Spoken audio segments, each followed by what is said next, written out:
अस्सलाम वालेकुम, मैं हूं ज़ुबैर रहमान। नाज़रीन, लाहौर के दो दुश्मन ख़ानदानों के दरमियान बिलाखिर सुलह हो गई है। वो सुलह जिसकी किसी को उम्मीद नहीं थी कि ये वाली जो दुश्मनी चलती आ रही है ये ख़त्म हो जाएगी और इन दो ख़ानदानों के दरमियान में सुलह हो जाएगी।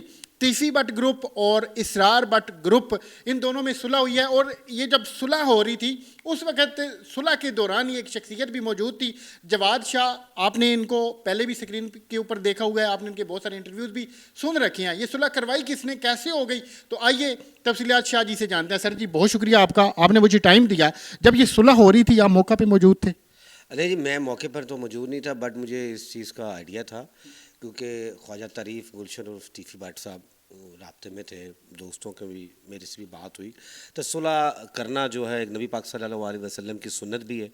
फिर एक पाक रात थी, शबे बारात की रात थी और सब लोग गुनाहों की जहाँ पर माफ़िया मांग रहे थे, तो वहाँ पर एक बड़ा कदम उठाया हमारे सूबाई वज़ीर हैं सुहेल शौकत भट्ट ने। फिर सियासी और समाजी कारकुन हैं इसरार भट्ट साहब का बड़ा ऐसा इक़दाम था, उन्होंने अपने भाई को बड़ा इसमें काउंसलिंग की। और जो दो बड़े घर थे जिसमें लखोडैर, इसरार भट्ट, कैसर भट्ट, जो सोशल मीडिया पे भी जीनत बने हुए थे लोगों की, और जो ख्वाजा तारीफ़, गुलशन, टीफ़ी भट्ट हैं जिनके बहनोई का कत्ल हुआ था, उसमें उन्होंने हल्फन ये बात की है कि इस कत्ल में उनका कोई किरदार नहीं है, जिसमें पसीन गांव के सियासी समाजी शख्सियात थे, बग्गा भट्ट साहब, शफ़क़त भट्ट उर्फ बग्गा भट्ट जो सूबाई वज़ीर के मामू हैं, वो तीफ़ी भट्ट साहब के साथ अटैच थे और वो 35 साल से उनके साथ अटैच है। उन्होंने इसमें तीफ़ी भट्ट की काउंसलिंग की कि इस घर ने आपके जो बहनोई हैं जवेद भट्ट के कत्ल में कोई किरदार अदा नहीं किया, जिस पे बहुत से लोग बैठे और यकीन दहानी करवाई और इस दुश्मनी को जो बढ़नी थी उसको ख़त्म किया। अच्छा, मैंने शाह जी ये सुना है कि जो इसरार भट्ट है उनकी जानिब से ये कहा गया है कि अब उनका ये जो बलाज ख़ानदान है इसके साथ कोई ताल्लुक़ नहीं है, इसमें कितनी हकीकत है?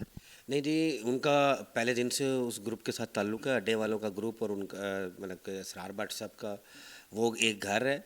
और मैं आपको पहले बता रहा हूँ इस चैनल में, ये कुछ अरसे बाद आप ये भी सुनेंगे कि मीर फ़तेह मीर मौसब की भी टीफ़ी भट्ट के घर से सुलह हो गई है, तो वो भी बातचीत चल रही है। तो कुछ कॉन्फ्लिक्ट्स हैं बीच में, कम्युनिकेशन गैप हैं, वो भी ख़त्म होंगे। तो ये सुलह आपने देखी कि टीफ़ी भट्ट बैरून मुल्क मुकीम होने की वजह से सुलह में मौजूद नहीं थे, लेकिन वीडियो लिंक पे वो थे। उन्होंने साबी भट्ट से भी बात की, बगे भट्ट से बात की, शाह साहब से बात की वहाँ पर, और जितनी भी सियासी समाजी शख्सियात थी उन सब से बात की। और उन्होंने यही कहा कि साडे वालों तो ठंडी हवा ही आएगी। मतलब कि उन्होंने एक अच्छा इक़दाम किया, एक अच्छा मैसेज दिया बाकी दुश्मनदारों को भी, और जो समझते हैं कि ये सुलह नहीं होनी चाहिए थी उनको भी इन्होंने मैसेज किया कि ये जो लड़ाई है, ये बदमाशी जो है, ये नस्लों तक नहीं जानी चाहिए, और सुलह का मैसेज जो है एक अच्छा पैगाम दिया गया। अच्छा शाह जी, आपको क्या लगता है कि इस सुलह का अब आने वाले दिनों में मज़ीद क्या असर होगा? क्या ये जो पहले कत्लो गारत हो चुकी है अब ये आइंदा तो नहीं होगी? इस तरह का तो कोई चांस नहीं है। देखिए जी, अल्लाह से अच्छे की उम्मीद रखनी चाहिए। ये जो दुश्मनी बढ़ती जा रही थी वो ख़त्म हुई है, एक बाब ख़त्म हुआ है।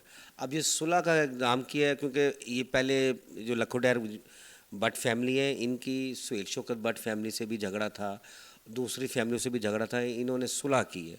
तो सुलह जो है एक अच्छा मैसेज है, और आगे भी इंशाल्लाह इनकी जो सुलह है वो लॉन्ग टाइम चलेगी। सर, आखिरी बात सवाल है कि किसी किस्म की कोई शर्त तो नहीं रखी गई?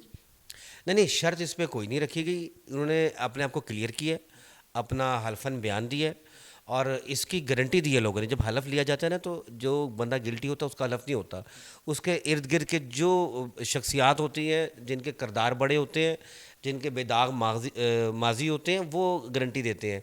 फिर पंचायत हुई और इस पंचायत में उन्होंने हल्फ दिया कि कैसर भट्ट का जो बहनोई हैं तीफ़ी भट्ट साहब के, उनके कत्ल में इसका कोई किरदार नहीं है। अगर कोई किरदार निकलेगा तो ये सब उसके देनदार होंगे।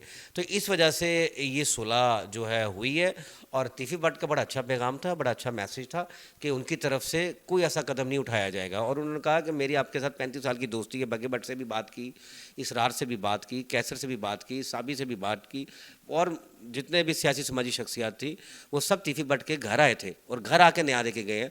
तो मैं ये नहीं समझता कि अब कोई ऐसा इक़दाम होगा जिससे किसी को शर्मिंदगी का सामना करना पड़े। सर ये जो सुलह हुई है ये तीफी भट्ट के घर में हुई है या फिर इसरार भट्ट के डेरे के ऊपर हुई है? नहीं, ये तीफ़ी भट्ट साहब के घर हुई है। वो पूरी फैमिली तीफ़ी भट्ट के घर गए थे, क्योंकि मज़लूम तो वो घर था, उनका बहनोई मर्डर हुआ था। उन्होंने घर में जाके न्याय दिया है और उनका ज़र्फ़ बढ़ा है कि उन्होंने उनको घर बुलाया है, बिठाया है, पाला गोश्त, बिरयानी, कौरमा खिलाया है और ये कहा है कि हमारी सुलह भाइयों वाली सुलह है और एक ता क़यामत कायम रहेगी। बहुत शुक्रिया शाह जी आपका, आपने मुझे टाइम दिया। बहरहाल अब ये इन दुश्मनियों को ख़त्म होना चाहिए, अमन आना चाहिए और हमारी ये दुआ है कि अल्लाह करे आने वाले दिनों में इन ख़ानदानों में बजाय दुश्मनियों के प्यार और मोहब्बत परवान चढ़े। मिलते हैं अगली वीडियो में। अल्लाह हाफ़िज़।